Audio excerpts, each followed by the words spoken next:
کامیران حاجو نونری انکسی د کمیته دستوری سوری د جوینک به هجمارک ج سیاستمدار و روشنبیرن کرد روشاوای کردستان را انجام ده.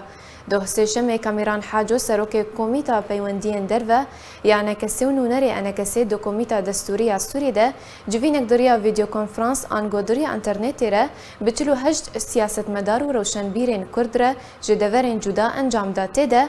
بحث هرگولین گره پنجان یا جوینین کمیته پچوکری دستور سوری کر ولگل بجداران گنگشه کر. هر وها حاجو بحثا کاری انکسی د ناوی تلافن اجتماعی اپوزیسیون سوری کر و دبن پیکرن لعفرین و سرکانی و سرک انگریس پیجی تین کرن و دوزا کرد و مافی گلی کرد لی سوری کر او جوین جالی رخصتنا اوروپای یا پدکسی و هاتبو بریک خستن کرن.